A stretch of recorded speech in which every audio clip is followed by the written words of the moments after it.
लिए क्या क्या वो पॉइंट्स हैं? इसके लिए बहुत सारे पॉइंट्स है। पहले इम्पोर्टेंस पॉइंट है ज्योग्राफिकल जियोलॉजिकल स्टडी करना जरूरी है।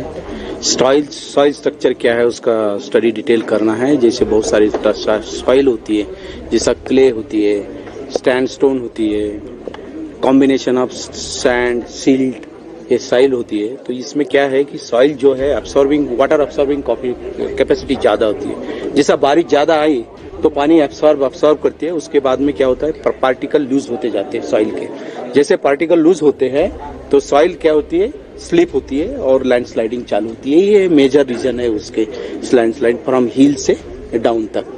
तो इसके लिए कुछ केयर लेना बहुत जरूरी है।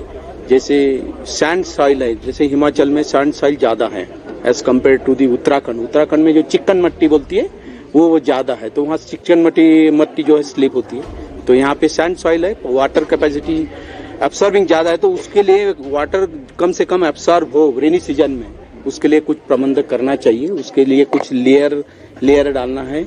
एक तो ये है कि रिटेनिंग वॉल है, लेकिन रिटेनिंग वॉल का कैसा है कि बहुत कॉस्टली पड़ता है। हर गरीब आदमी नहीं कर सकता रिटेनिंग वॉल, क्योंकि करोड़ सब रुपए खर्चा आता है। तो इतने गरीब आदमी नहीं कर सकता है। तो उसके लिए क्या है, उसके ऊपर सीमेंट, रेती और कुछ वाटर प्रूफिंग मटेरियल का छिड़काव कर सकता है, घर के मकान के नीचे की स्लाइड ना हो।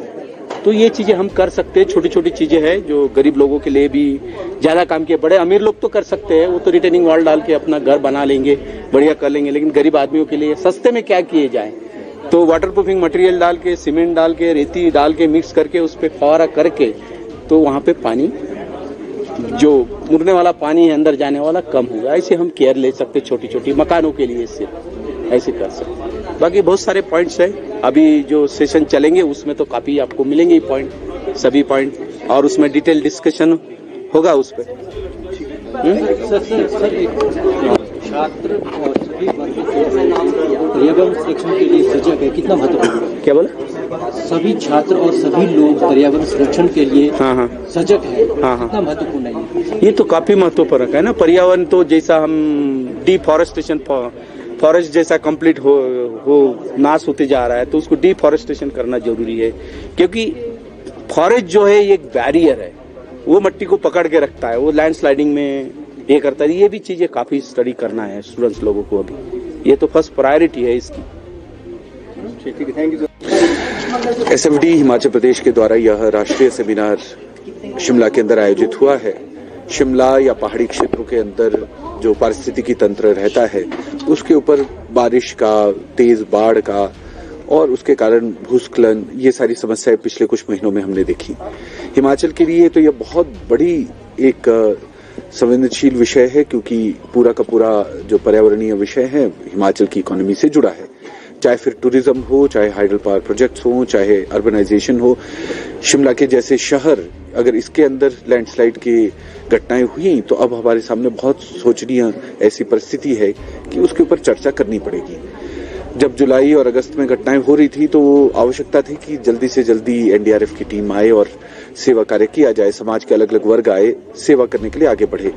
थोड़ा धन सहयोग इकट्ठा करके सीएम रिलीफ फंड में दिया जाना है, इसका भी काम विद्यार्थी परिषद जैसे छात्र संगठनों ने किया है। मुझे लगता है कि अब समय आ गया है कि अब बात करनी पड़ेगी। अब हम बैठे हैं, आराम से चर्चा कर सकते हैं, इमोशंस भी थोड़े कम हुए हैं। अब लॉन्ग टर्म सॉल्यूशंस की बात करनी पड़ेगी। इन लॉन्ग टर्म सॉल्यूशंस में कंस्ट्रक्शन के बारे में कैसा योजना होगी, रूल्स प्रोसीजर्स को जो टेढ़ा मेढ़ा किया जाता है उसके बारे में हमारा मन मत एक करना पड़ेगा। हम ऐसा नहीं कर सकते कि मेरे मन में मेरे घर के लिए, मेरे आसपास के लिए, मेरे परिजनों के लिए नियम एक हो और दूसरों के लिए नियम अलग हो। तो शिमला के अंदर घटनाक्रम, पेड़ कटान, ये परिस्थितियां जब बारिश आई तो उस समय सुरक्षा का संबंध था, परंतु उसके बाद क्या उसके अंदर गड़बड़ियां हुई हैं, इसके बारे में भी चर्चा होनी चाहिए। परंतु अब लॉन्ग टर्म सॉल्यूशन क्या? लॉन्ग टर्म सॉल्यूशन सभी से बातचीत करके होना चाहिए। समाज इकट्ठे मिलकर के आगे बढ़ना चाहिए। सभी विचारों के लोग, सभी पॉलिटिकल पार्टीज मिलकर के इसमें आगे बढ़ें। हमने एक प्रारंभ किया है, एक कदम हमने लिया है स्टूडेंट फॉर डेवलपमेंट ने। मेरा निवेदन है एसएफडी की तरफ से, सुनील उपाध्याय ट्रस्ट की तरफ से, एक बृहत दृष्टि से देखा जाए तो अखिल भारतीय विद्यार्थी परिषद की तरफ से भी मैं अपील करता हूं कि इसके ऊपर एक व्यापक चर्चा करें और समाधान हिमाचल के लिए लाएं।